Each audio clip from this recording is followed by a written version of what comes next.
Bonjour, aujourd'hui notre vidéo consacrée pour un de célèbrement dans l'histoire de l'Ukraine. Il s'appelle Petro Konachevich Sahaïdachny, il habite à la fin du 16e et au début du 17e siècle.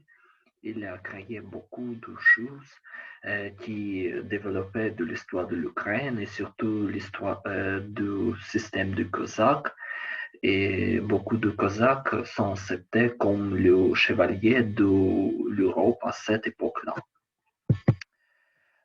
Petro Konachevich Sahaïdachny naît en 1782 dans le village Kouchitsi, maintenant c'est la région de Lviv, à la famille de nobles ukrainiens. Mais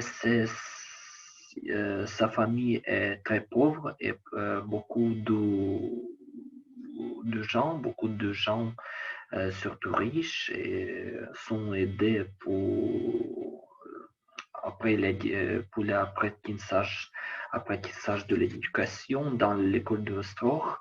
Euh, nous savons très bien que l'école de Stror était son prestigieux dans le territoire de l'Ukraine à cette époque-là. Il a appris à l'école de Stror pendant 1789 au 1792. Et Petro Konache, le futur Edmond après là. Mais pour la question de naissance, de l'année de naissance, Petro Konachevich Sahaïdachny, beaucoup de versions controversées. Pourquoi? Parce que pour les avis de beaucoup des historiens, Petro naît vers 1500, 1770, 1770, mais beaucoup des historiens maintenant pensent Petro Versney 12 ans plus tard, en 1782. Mais de toute façon, concrètement, la date de son naissance n'est pas connue en nos jours. Après l'éducation, le futur Edmond déménage à Kiev. C'était l'âge de 16 ans, 17 ans. Et après, puis rejoint le Cosaque zaporégien, parce que c'est la bonne tradition, selon de pauvres nobles ukrainiens, rejoint ce système, le système de Cosaque zaporégien, surtout après le révolte des Zaporigiens sous le chef de Krzysztof Kosinski et Séverine Nalevayko aussi. Pendant le XVIIe siècle, au début du XVIIe siècle, c'est très populaire dans le bataille de la mer Noire. C'est concrètement la concurrence du Cosaque dans le côté de la mer Noire, le côté de l'Empire ottoman et surtout près le capital Istanbul. Beaucoup de batailles sont très réussies et Sahaïdachny, Konachevich Sahaïdachny, participait dans beaucoup de ces batailles.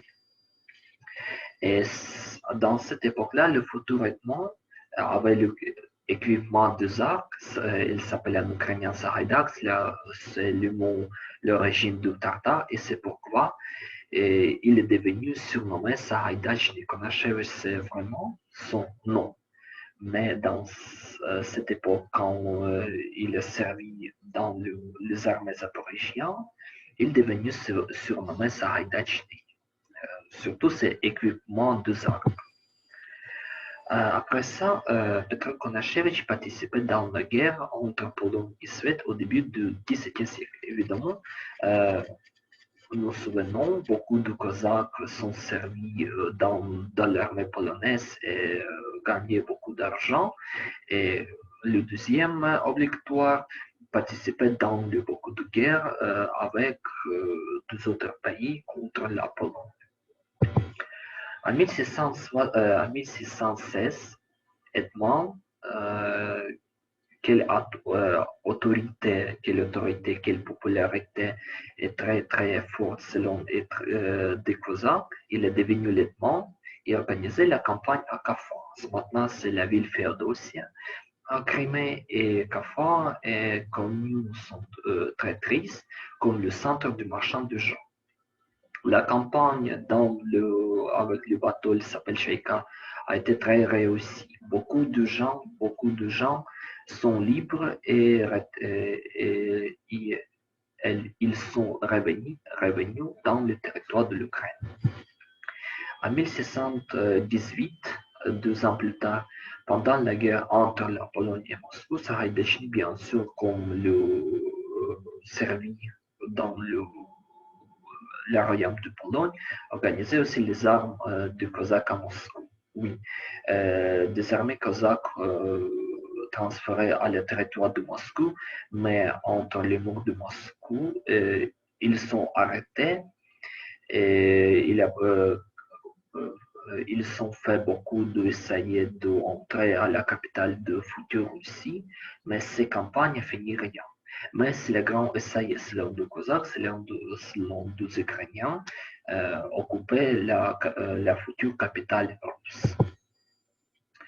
Ainsi, en 1619, 1621, l'Allemagne avait la lutte contre le Tartare de Crimée. Bien sûr, parce que le Tartare de Crimée, à cette époque-là, reste très dangereux, fort, du côté de l'Empire ottoman et risqué pour les Cosaques zaporigiens et pour des habitants ukrainiens à cette époque-là. Mais beaucoup de compagnies, beaucoup de batailles pour les Saraïdechny finissent très très réussies. Saraïdechny reste dans l'histoire de l'Ukraine comme le mécénat de la culture et la région orthodoxe en Ukraine. Sous son activité, Kiev est devenu le grand centre de la culture ukrainienne parce que Kiev a reçu le centre de hiérarchie orthodoxe et à Kiev, surtout en 1620. Il a créé l'organisation qui s'appelle Bratstva comme à Lviv. Vous savez très bien, et le centre de cette organisation est très fort. C'est avec la grande possibilité du développement de la culture ukrainienne au milieu du XVIIe siècle. L'Allemagne a participé à la guerre contre les Ottomans en 1621 en 1622. Cette guerre est surnommée comme la guerre de côté. Pourquoi? Parce que c'est la guerre entre la Pologne et l'Empire ottoman. Et le centre, les buts des armées, c'est sauver ou occuper. C'est la forteresse de Khotin. Maintenant, c'est la région de Tchernivtsi. C'est la forteresse médiévale très très forte. Et la forteresse était le grand objet entre les deux mondes, le monde occidental et le monde oriental. Mais l'armée polonaise reste son contrôle dans le forteresse de Khotin. C'est avec la participation de lieutenant Saraïdechny et ses Cosaques. Mais pendant une bataille près de cette forteresse, en avril 1622, Saraïdechny a reçu une blessure mortelle. Et après ça, ils sont transférés à Kiev, où est morte même année-là.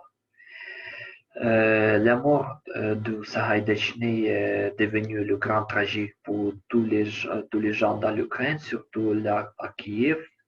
Et beaucoup de Cosaques, beaucoup de gens, de pauvres gens, et ça veut grand souvenir, les bons souvenirs pour l'époque d'or de Cosaques, qui le Cosaque avait de grandes formes et avait de grandes possibilités, toute l'Europe chrétienne, contre le monde musulman. Mais le grand rôle de Petro Konachevitch Saraïdechny, je pense, c'est le devenir de Cosaque, c'est le fort très grandiose et développement de la culture ukrainienne dans le niveau de culture européenne. C'est très important euh, pour le développement de l'Ukraine, surtout ce milieu du XVIIe, du XVIIIe siècle. Merci beaucoup, merci à vous, à bientôt. Merci.